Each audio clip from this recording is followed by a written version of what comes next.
نحمده ونصلي ونسلم على رسوله الكريم، أما بعد، فأعوذ بالله من الشيطان الرجيم. بسم الله الرحمن الرحيم. فإذا لقيتم الذين كفروا فضرب الرقاب حتى إذا أثخنتموهم فشدوا الوثاق فإما منا بعد وإما فداء حتى تضع الحرب أوزارها،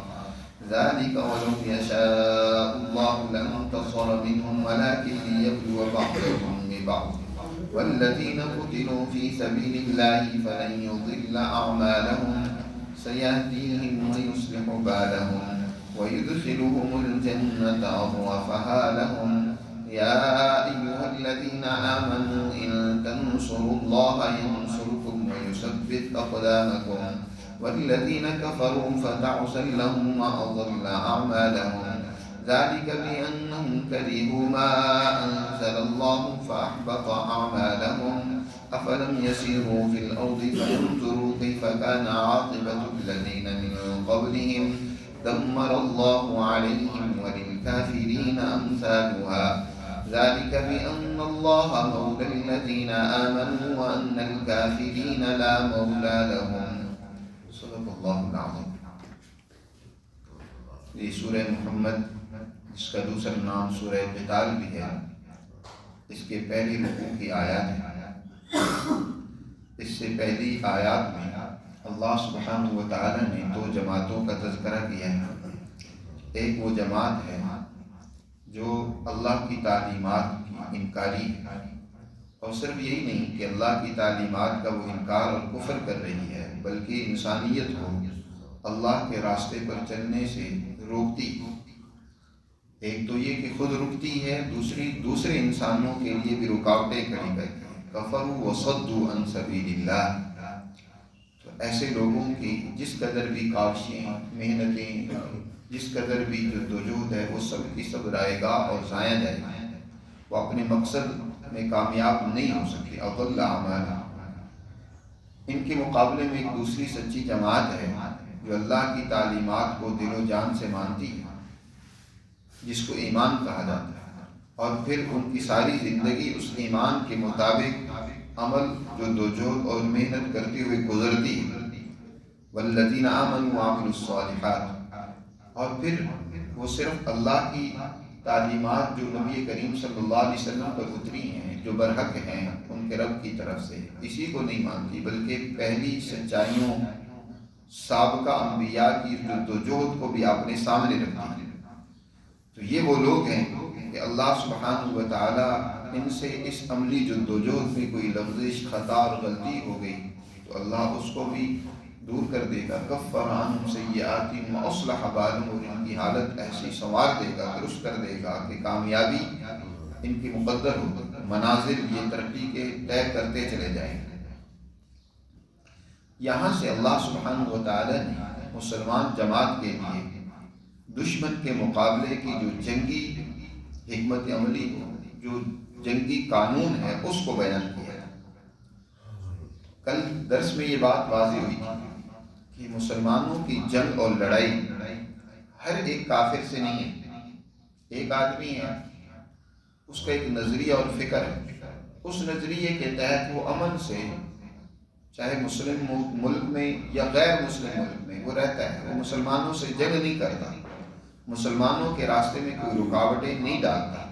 وہ کسی بھی معاشرے میں کوئی خرابی اور فساد نہیں پیدا کرتا. وہ امن سے رہنا چاہتا ہے. اسلام اس سے کوئی تعلق نہیں کرتا، بلکہ اسلامی اسٹیٹ میں رہیں گے تو ان کی ذمہ داری مسلمان جماعت پر ہے، حکومت پر ہے کہ ان کے جان، مال، آبرو کی حفاظت کریں. ان کو اہل ذمہ کہا جاتا ہے. اور اگر اسلامی اسٹیٹ میں نہیں ہے، غیر مسلم اسٹیٹ میں ہے، تو تب بھی جنگ کے دوران ان سے کوئی تعلق نہیں کیا جائے. نبی کریم صلی اللہ علیہ وسلم جب بھی کسی فوجی دستے کو روانہ کرتے ہیں تو ہدایت فرماتے ہیں کہ تمہیں بہت سارے لوگ اپنی عبادت گاہوں میں عبادت کرتے ہوئے ملیں گے، بہت ساری عورتیں، بچے، اور ایسے لوگ تمہیں ملیں گے جو تمہارے مقابلے میں ہتھیار نہیں اٹھاتے، تو ان سے تعلق نہیں کرنا، ان کو قتل نہیں کرنا. تو گویا ان سے لڑائی نہیں ہے. لڑائی صرف اس طبقے سے ہوتی ہے جو مسلمانوں کے مقابلے میں آتا ہے، مسلمانوں کو امن سے اپنے اس دین کے اس سچے نظریے کو دنیا میں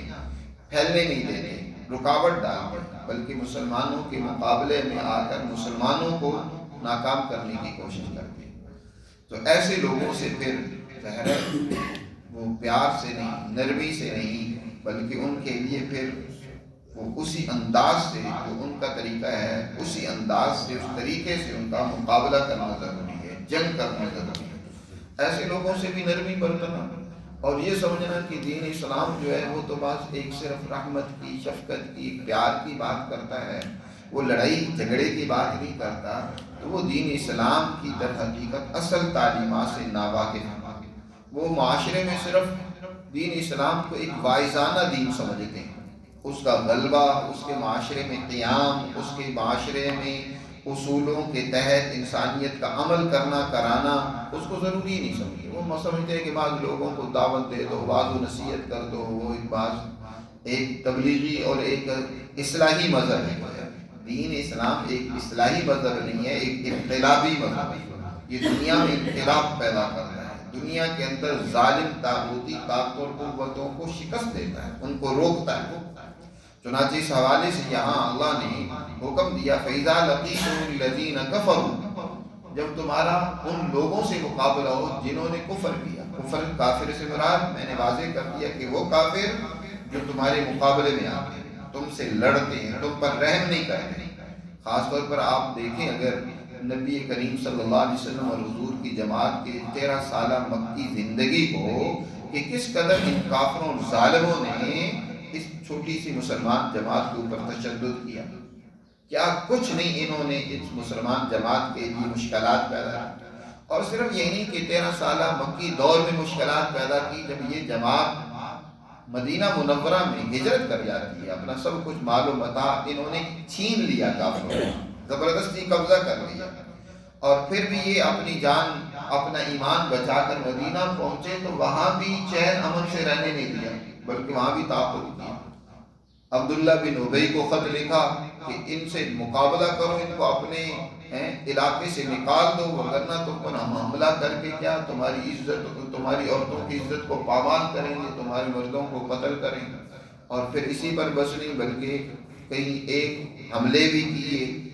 ابو سفیان ایک دستے کے ساتھ وہ مدینہ کی چراگاہوں میں جانوروں کو لوٹ لیتا ہے، کھیتوں میں کچھ کسان کام کر رہے ہیں ان کو قتل کر دیتے ہیں۔ پھر اسی پر بس نہیں بلکہ مسلمانوں سے جنگ کرنے کے لیے وسائل جمع کرنے کے لیے سارے مکہ کے لوگوں کو اس پر آمادہ کیا کہ وہ اپنا سامان تجارت میں لگائیں تاکہ اس سے جو پرافٹ ہو اس پرافٹ کو مسلمانوں کے خلاف جنگ میں استعمال کریں۔ ابو سفیان کا وہ قافلہ جس کو مسلمانوں نے روکنے کا ارادہ کیا اور اس کے نتیجے میں جنگ بدر واقع ہوئی، وہ قافلہ جو تھا وہ جو اتنا بڑا سامان لے کر جا رہا تھا اس میں سارے تقریباً مکہ کے کافروں کا سرمایہ لگا ہوا تھا، اور اس سرمایے سے مسلمانوں کے خلاف محاذ آرائی کرنا تھی۔ مسلمانوں نے اپنی حکمت عملی کے تحت اس قافلے کو روکنے کی کوشش کی، لیکن یہ تو اتفاق ایسا ہوا کہ بجائے اس قافلے کو روکنے کے دشمن دوسری طرف سے بھرپور تیاری کے ساتھ بدر میں پہنچ گیا، اور حضور صلی اللہ علیہ وسلم بھی پھر فیصلہ کرتے ہیں اپنی جماعت کے ساتھ، اور اس دشمن کے مقابلے میں بدر کے میدان میں معرکہ ہو جاتا ہے جس میں اللہ مسلمانوں کو فتح اور ظفر سے نوازتا ہے۔ لیکن وہی سامان جو پرافٹ میں ملا تھا اس سامان کو اگلی جنگ میں انہوں نے استعمال کیا، جنگ احد میں اس سارے پرافٹ کو اکٹھا کر کے آگے جنگ احد میں مسلمانوں کے خلاف استعمال کیا۔ تو یعنی امن سے نہیں بیٹھنے دے رہے، کافر ہیں، مسلمانوں کے لیے رکاوٹیں اور مشکلات پیدا کرتے ہیں، تو اے مسلمانوں جب تمہارا ایسے کافروں سے مقابلہ ہو پھر رحم نہیں کھانا، فضرب الرقاب، ان کی گردنوں کو اڑاؤ دو، فضرب الرقاب، ضرب الرقاب، اضربوا ضرب الرقاب، ضرب الرقاب مفعول مطلق ہے گرامر کے اعتبار سے، اس کا معنی بڑی اس میں شدت اور سختی کے ساتھ فرمایا کہ اب رحم اور ترس نہ کھاؤ کہ مقابلے میں تمہارا بھائی ہے، ماموں ہے، والد ہے۔ حضرت ابو عبیدہ بن جراح رضی اللہ تعالیٰ عنہ بدر کے میدان میں مقابلے میں والد آ گیا، پہلے والد نے وار کیا، حضرت ابو عبیدہ بن جراح نے اس کو بچا لیا، اب رحم نہیں کھانا کے سامنے والد ہے، اسی حضرت عبیدہ بن جراح نے اللہ کے حکم کو سامنے رکھتے ہوئے اپنے والد کو قتل کر دیا جی۔ حضرت عمر فاروق رضی اللہ تعالیٰ عنہ سامنے ماموں آ گئے، سگے ماموں آ گئے، رحم کھانا نہیں ہے جی، فضرب الرقاب، یہ کافر ہیں، یہ دین اسلام کے دشمن ہیں، یہ سچائی عدل امن کے دشمن ہیں، ان کے اوپر رحم نہیں کرنا، فضرب الرقاب۔ حضرت عمر فاروق رضی اللہ تعالیٰ عنہ نے اپنے ماموں کو قتل کر دیا۔ اس طرح کئی ایک صحابہ نے اپنے عزیزوں کو قتل کیا، فرمایا اب ان کی خوب گردنیں اڑاؤ، فضرب الرقاب۔ لیکن یاد رکھو یہ ضرب الرقاب کا حکم میدان جنگ میں دشمن کے مقابلے میں ہے، عام شہریوں کے لیے نہیں ہے، جو لڑنا نہیں چاہتے ان کے لیے نہیں ہے۔ بعض ہمارے جذباتی مسلمان جو در حقیقت سیاسی سوجھ بوجھ نہ ہونے کی وجہ سے دشمن کی زبان بول رہے ہوتے کہ دشمن، دنیا کا ہر کافر ہمارا دشمن ہے،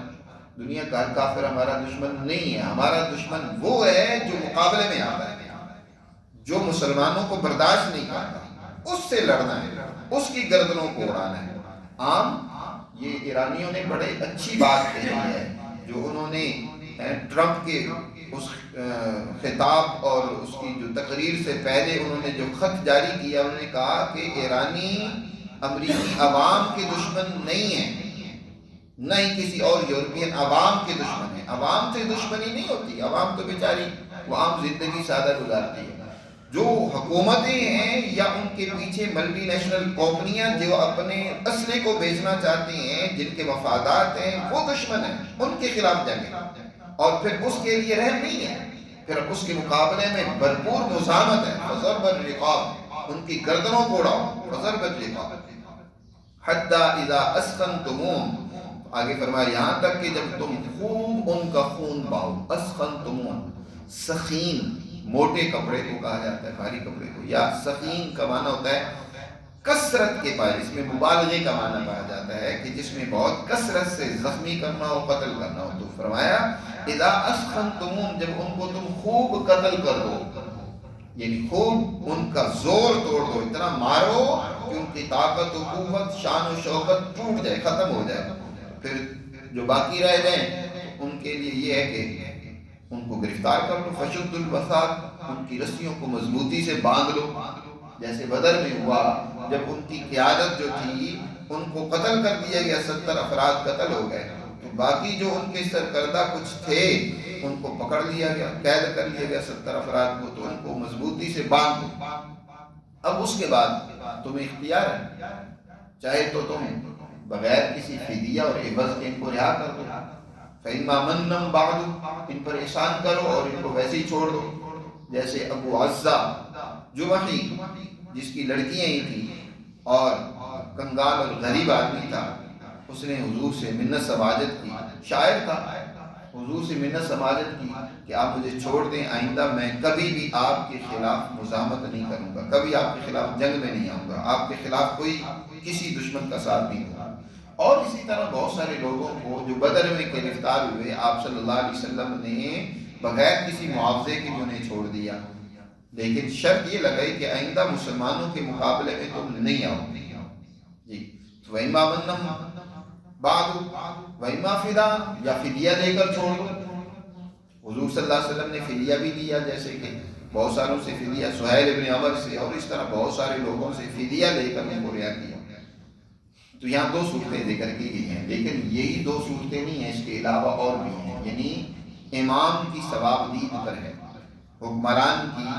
ثوابدید پر ہے کہ وہ کون سی صورت مناسب سمجھتا ہے، کسی کو بغیر معاوضے کے رہا کرنا ہے، رہا کر دینا، یا کسی سے معاوضہ لینا ہے، یا کوئی اور طریقہ، جیسے حضور صلی اللہ علیہ وسلم نے بعض لوگوں کو جو پڑھنا لکھنا جانتے تھے، مکہ کے کافر گرفتار ہو گئے، ان میں سے کچھ لوگ وہ تھے جو پڑھنا لکھنا جانتے تھے، تو آپ نے ان سے پر شرط لگائی کہ تم ہمارے بچوں کو 10 بچوں کو پڑھانا لکھنا سکھلا دو، تو اس کے عوض میں تمہیں رہا کر دیں۔ اب یہاں ایک اور بات بھی سوچنے کی کہ دین اسلام کی وسعت کو دیکھیں، اب یہ کافر جو پڑھائیں گے تو کیا دین اسلام پڑھائیں گے؟ یہ مروجہ اس وقت دور کی جو تعلیم ہوگی وہ پڑھائیں گے نا۔ حضور صلی اللہ علیہ وسلم نے 10 بچوں کے پڑھنے لکھنے پر اس کے عوض میں رہائی کرنے کا وعدہ فرمایا، تو وہ اپنی جو اس وقت کی تعلیم تھی، جو اس وقت کی رائج تعلیم تھی، تو مروجہ تعلیم کو سیکھنا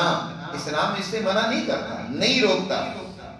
یہ نہیں ہے کہ اسلام بہت کوئی تنگ نظری کا مذہب ہے۔ اسلام دنیا کی سائنس کو، علوم کو، ٹیکنالوجی کو، دنیا کی زبانوں کو سیکھنے کی اجازت دیتا ہے۔ اس کو سیکھو، وہ تمہاری ضرورت ہے اگر تو اس کو ضرور پڑھو۔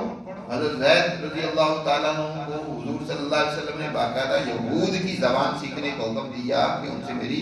خط و کتابت ہوتی ہے، ان کی عبرانی زبان کو سیکھو۔ وہ بعض اوقات غلط بیانیاں کرتے ہیں، تو ہمارا اپنا آدمی ہونا چاہیے جو ان کی زبان کو سمجھ سکتا ہو۔ تو مروجہ تعلیم کو سیکھنا، سمجھنا ہے، پڑھنا، یہ کوئی معیوب نہیں ہے، بلکہ اس کی اجازت ہے۔ حضور صلی اللہ علیہ وسلم نے باقاعدہ اس کا بھی نظام کیا، قائم کیا۔ پھر یہاں ایک اور خرابی ہے، بعض لوگوں نے کہا ہے کہ اسلام میں صرف یہ دو ہی چیزیں ہیں، یا تو فدیہ لے کر جہاد کر دو، یا ویسے ہی مفت میں احسان کر کے ان کو چھوڑ دو، اس کے علاوہ جو غلامی کی صورت ہے وہ نہیں ہے۔ یعنی قیدیوں کو غلام بنا لینا یہ درست اور ٹھیک نہیں ہے، کیونکہ یہاں اس کا قرآن نے ذکر نہیں کیا۔ دیکھیں قرآن کا جب مجموعی مطالعہ کریں گے تو بات سمجھ آئے گی۔ اگر صرف کسی ایک آیت کو لے کر آپ کوئی مطلب نکالنا چاہیں گے تو پھر آپ قرآن کو سمجھ نہیں سکیں گے۔ قرآن کی دوسری آیات کا پھر کیا مطلب بیان کریں گے، جس میں اللہ سبحانہ و تعالیٰ نے واضح طور پر کتابت کا حکم دیا، والذین یکتبون الکتاب، کہ جو تم سے کتابت طلب کرتے ہیں، یعنی وہ قیدی، وہ غلام جو چاہتے ہیں کہ ہم محنت کر کے، مزدوری کر کے ہم اپنا بدلہ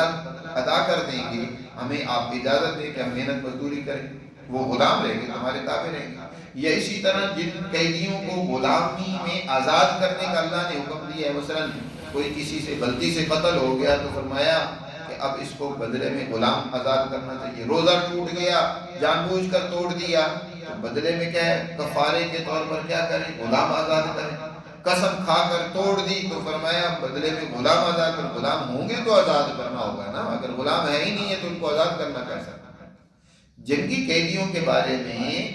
دو صورتیں ہوتی ہیں، اگر ان کو رہا نہ کیا جائے، ان کو اگر آپ سمجھیں کہ یہ جنگی قیدی ان کو رہا کیا گیا تو یہ پھر مسلمانوں کے مقابلے میں کیا کریں گے، پھر جنگ میں آئیں گے، مسلمانوں کے خلاف پھر مزاحمت کریں گے۔ پھر یہ نہیں ہے کہ مسلمان ان کو چھوڑ دیں کہ ٹھیک ہے پھر مقابلے میں آ جاؤ۔ اگر مسلمان یہ سمجھتے ہیں، حکمران یہ سمجھتا ہے کہ یہ مقابلے میں آنے سے باز نہیں آئیں گے، پھر ان کو قتل بھی کیا جا سکتا ہے۔ جیسے یہی ابو عزہ جمحی، جس کو بدر کے میدان میں، بدر کی لڑائی میں تو حضور صلی اللہ علیہ وسلم نے گرفتار کیا اور اسے بغیر معاوضے کے چھوڑ دیا، لیکن پھر جب احد کی لڑائی کا موقع آیا تو اس نے خوب مسلمانوں کے خلاف وہاں کافروں کو شاعری کر کے ابھارا اور خود جنگ میں بھی شریک ہوا، احد جنگ میں بھی شریک ہوا۔ حضور صلی اللہ علیہ وسلم نے اس کو جب بعد میں پکڑ لیا، مدینہ لے کر آیا گیا، پھر اس نے کوئی رونا شروع کر دیا کہ جی میری بچیاں ہیں، میں غریب آدمی ہوں، مجھ پر رحم فرمائے، آئندہ میں آپ کے مقابلے میں نہیں آؤں گا۔ آپ صلی اللہ علیہ وسلم نے اسی موقع پر فرمایا تھا، المؤمن لا يلدغ المؤمن من جحر واحد، مسلمان ایک سوراخ سے بار بار ڈسا نہیں جاتا۔ ایک غلطی اور نقصان اس نے کر لیا ہے تو اب دوبارہ وہی دہراتا رہے گا، بار بار دہراتا رہے گا، نہیں، اب تمہیں نہیں چھوڑا جائے گا، تم نے کیوں ہمارے مقابلے میں آنے کی ضرورت کی ہے۔ چنانچہ آپ صلی اللہ علیہ وسلم نے زبیر کو یا حضرت عاصم کو ان میں سے کسی ایک کو حکم دیا کہ اس کی گردن اڑا، اس کو قتل کروا دیا جی۔ اسی طرح فتح مکہ کے موقع پر آپ نے عام امن اور معافی کا اعلان کیا، لیکن چار وہ جو مسلمانوں کے مقابلے میں آنے سے باز نہیں آتے تھے، مسلمانوں کے خلاف حجم کرتے اور لوگوں کو بھارتے رہتے تھے، تو آپ صلی اللہ علیہ وسلم کو معافی کی اجازت نہیں دی، فرمایا ان کو قتل کیا جائے۔ تو قتل بھی کر سکتے ہیں اب قیدیوں کو، جن کے بارے میں سمجھیں کہ ان کی شرارت بہت زیادہ ہے، ان کا ظلم اور فساد اتنا ہے کہ ان کو چھوڑا گیا تو پھر بھی یہ بات نہیں آئیں گے، تو قتل بھی کیا جا سکتا ہے ان کو۔ اور اسی طرح ان کو اگر آپ سمجھتے ہیں کہ ان کو قیدی بنا کر، غلام بنا کر رکھا جائے تو ان کو غلام بھی بنا کر رکھا جا سکتا ہے۔ اور غلام بنا کر رکھنے میں اسلام نے جس بات کو ترجیح دی ہے وہ تو یہ ہے کہ ان کو مسلمانوں میں تقسیم کر دیا جائے، تاکہ وہ مسلمانوں کو قریب سے دیکھیں، ان کی معاشرت کو دیکھیں، ان کے نظام زندگی کو دیکھیں، اور ان کی اندر جو وہ رجت پسندی والی سوچ ہے مسلمانوں کے خلاف جو مزاحمت والی سوچ ہے وہ ختم ہو کر دین اسلام کی اہمیت اور عظمت ان کے دلوں میں بیٹھے اور اسلام قبول کر لیں۔ چنانچہ ایسے ہی غلاموں کو تقسیم کر دیا جاتا تھا، اور پھر ایک تو فائدہ ہوتا تھا کہ جن کے حصے میں وہ غلام آتے تھے ان کو محنت کروا دیتا ہے، گھر بار کے کام کاج ہوتے ہیں ان سے کام کاج کرواتے تھے۔ دوسرا یہ کہ حکومت پر بھی بوجھ نہیں پڑتا تھا کہ خرچہ ان کا کرنا، وہ حکومت کو برداشت نہیں کرنا پڑتا تھا، افراد خود ہی ان کے خرچے بھی برداشت کرتے تھے، اور ان کے بارے میں باقاعدہ ہدایت دی جاتی تھی کہ جو خود کھاؤ ان کو وہی کھلاؤ، جو خود پہنو وہ ان کو پہناؤ، جیسے خود رہتے ہو ویسے ان کے رہنے کا انتظام کرو۔ یعنی ان کے ساتھ یہ نہیں ہے کہ تم بالکل عام انسانیت سے گرا ہوا سلوک کرو، بلکہ ان کے ساتھ اپنے جیسے ہی لوگوں والا سلوک کرو اور ان کو اپنے گھر کا فرد بنا کر رکھو، اور ان سے کام شام لے سکتے ہو۔ وہ تمہارے غلام ہیں، تمہارے ملازم کی حیثیت سے ہیں، وہ تمہاری خدمت کریں اور تم ان کے اخراجات افورڈ کرو۔ اب ایک صورت یہ ہے کہ ان کے لیے الگ جیل بنا دی جائے، جیل خانہ جات بنا دی جائے، وہاں ان کو بس پھینک دیا جائے، ان پر تشدد کیا جائے۔ ایک تو یہ ہوتا ہے کہ پھر ان پر جو مامور ہوتے ہیں وہ ان پر ظلم اور تشدد کرتے ہیں، اور ایسے ایسے دل سوز تشدد کیے جاتے ہیں کہ انسانیت کے رونگٹے کھڑے ہو جاتے ہیں۔ جنگ عظیم دوم جو 1939 سے 45 کے درمیان رہی، اس میں جو قیدی گرفتار ہوئے ان پر یورپین بھیڑیوں نے وہ مظالم ڈھائے کہ انسانیت کے رونگٹے کھڑے ہو جائے، ایسا ایسا تشدد کیا۔ تو اسلام اس طرح کی اجازت نہیں دیتا کہ انسان انسانیت سے گر کر حیوان اور درندہ بن جائے اور انسانیت کی عزت و احترام ہی نہ ہو۔ اسی وجہ سے اسلام اس کی بھی اجازت نہیں دیتا کہ جنگ میں بھی تم نے دشمن کو مارنا ہے تو اپنے اندر کے بغض اور عداوت کو سامنے نہیں آنے دینا۔ یہ نہیں کہ ان کے تم اعضاء ہی کاٹنے لگ پڑو، ان کی گردنیں الگ کر دو اور ان کے ناک کان الگ کاٹ دو، ان کے پور الگ کر دو، یہ نہیں ہے۔ حضور صلی اللہ علیہ وسلم مسلح بنانے سے منع کرتے تھے، کسی کی شکل کو بگاڑ دینا۔ ٹھیک ہے، دشمن تمہارے مقابلے میں آیا، اس کی جان لے لو، ختم ہو گیا معاملہ جی۔ تو یہ جو درندگی ہے یہ کافروں میں ہوتی ہے، مسلمانوں میں یہ نہیں ہے کہ تم ان قیدیوں کے ساتھ ایسے کوئی بےایمانہ سلوک کرنا شروع کر دو۔ اس لیے ان کو سوسائٹی میں تقسیم کر کے ان کی تعلیم و تربیت کا انتظام کیا جاتا ہے، اور اسی کا نتیجہ اور اثر ہوا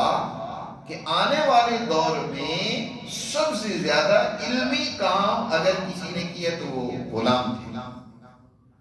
فقہائے سبع مدینہ کے وہ 7 فقہا مشہور تھے جن میں صرف ایک صرف عرب تھا، باقی سب کے سب غلام تھے۔ خلیفہ حضرت عمر بن عبدالعزیز رحمۃ اللہ علیہ نے خلفائے سبع کے بارے میں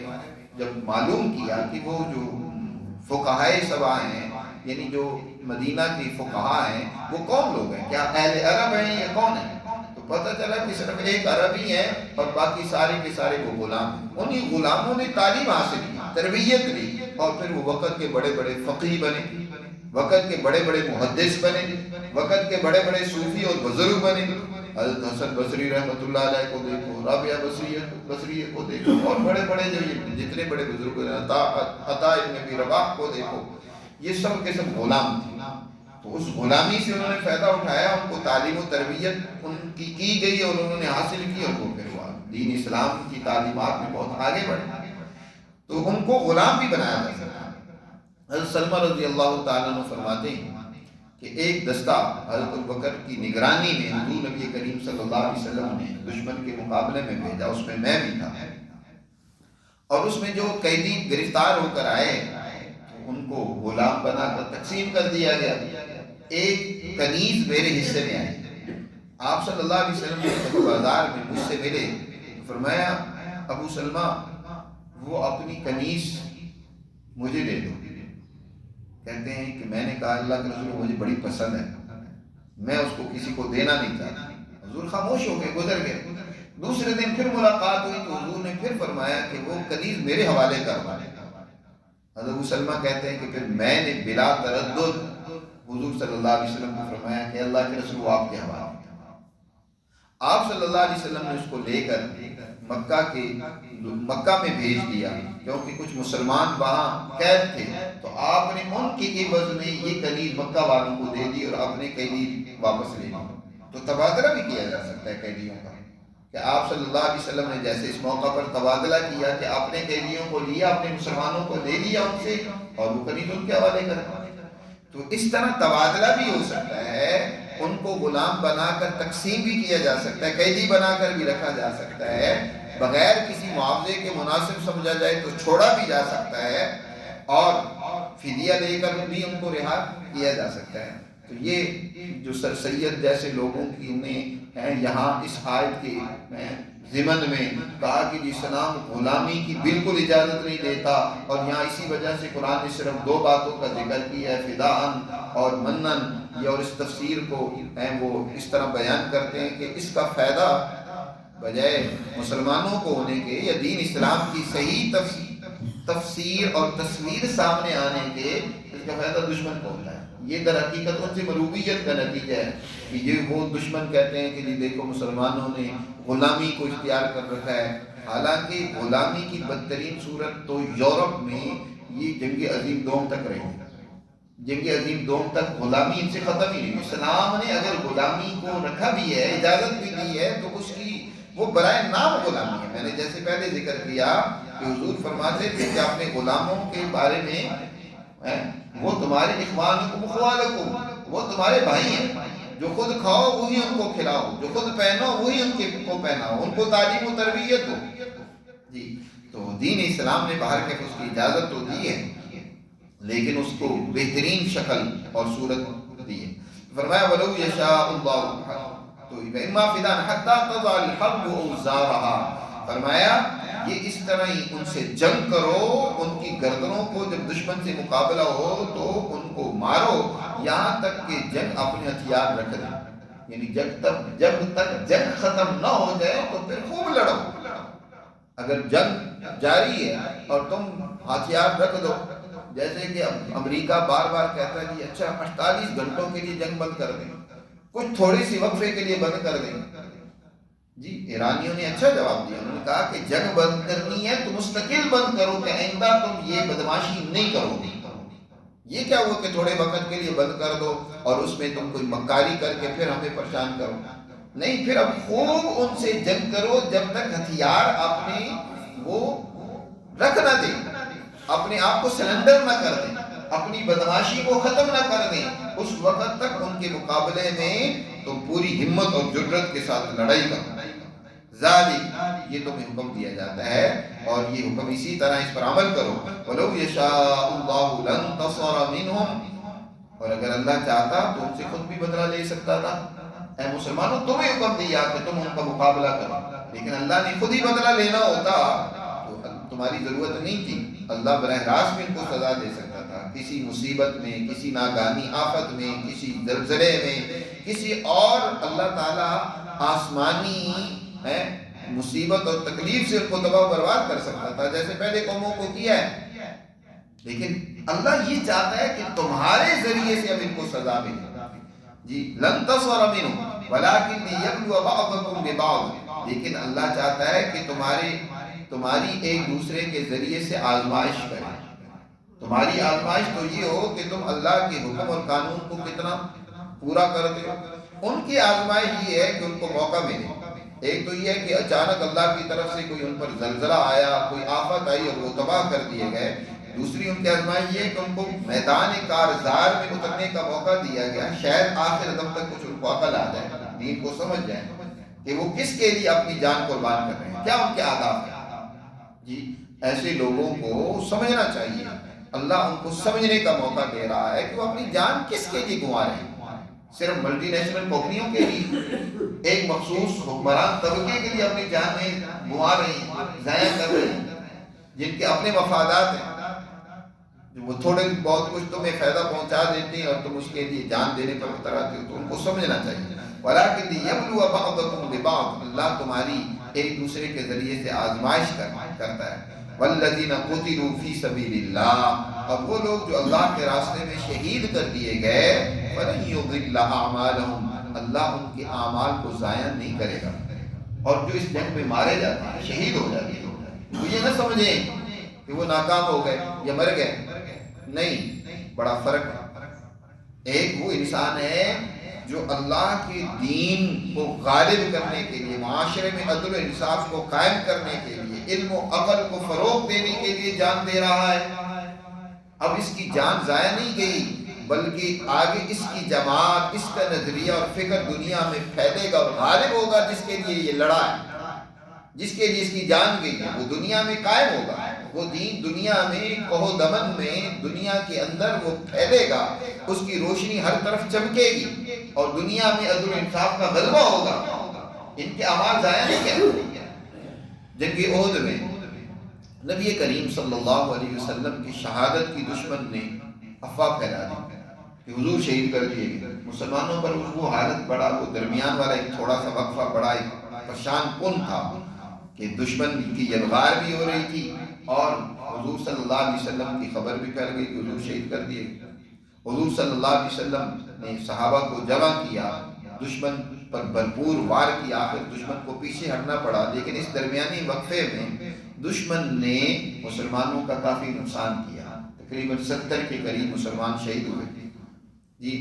لیکن غلبہ تو پلڑا تو پھر بھی مسلمانوں کا عہد میں بھی بھاری ہی رہا، کیونکہ کوئی یہ قیدی نہیں بنا سکے اور میدان چھوڑ کر مسلمان نہیں یہاں سے ہٹے، آخر ان کافروں کو ہی میدان چھوڑ کر جانا پڑا، یہی پیچھے ہٹے۔ ابو سفیان نے غنیمت سمجھی، پیچھے ہٹ کر پہاڑی پر کھڑے ہو کر اس نے کچھ نعرے لگائے۔ ایک تو اس نے کہا اولو حبل، آج حبل زندہ باد، حبل جو ہے نا وہ بلند ہو گیا، اس کی شان اونچی ہوگی۔ صحابہ نے، مسلمانوں نے کہا اللہ اعلی و اجل، نہیں، شان تو بلند اللہ ہی کی ہے، اسی کی عزت اور اسی کی بلندی اور مرتبہ ہے، تم جس کی شان بلند کر رہے ہو اس کی کیا عزت ہے؟ وہ اگر تم مدد کرتا تمہاری بدر میں مدد کرتا۔ پھر کہنے لگا ان لنا العزى ولا عزى لكم، ہمارا پشت پناہ عزا ہے، تمہارا کوئی پشت پناہ نہیں ہے۔ حضور نے ارشاد فرمایا جواب دو۔ مسلمانوں نے جواب دیا اللہ مولانا ولا مولا لکم، اللہ ہمارا مولا اور مددگار ہے، تمہارا کوئی مددگار نہیں ہے۔ اور ابو سفیان کہنے لگا کہ دیکھو یہ جنگ جو ہے نا برابری سرابری ہے، بدر میں تم نے ہمارے آدمیوں کو قتل کیا، یہاں ہم نے تمہارے لوگوں کو قتل کیا، تو بات برابر سرابر ہو گئی۔ آپ نے فرمایا کہ اس کو کہو کہ بات برابر سرابر کا ہو، تمہارے جو بدر میں مارے گئے مقتول ہوئے وہ سب جہنم کا ایندھن بنے، اور یہاں جو ہمارے مسلمان شہید ہوئے یہ جنت کے اعلیٰ مقام مدارج میں پہنچے، ان کی محنت ضائع اور رائے گان نہیں گئی، فَلَن يُضِلَّ أَعْمَالَهُمْ، ان کے اعمال ضائع نہیں ہوئے ان مسلمانوں کے، یہ تو جنت کے بالا خانوں میں ہیں، یعنی ان کے لیے تو یہ کامیابی ہے۔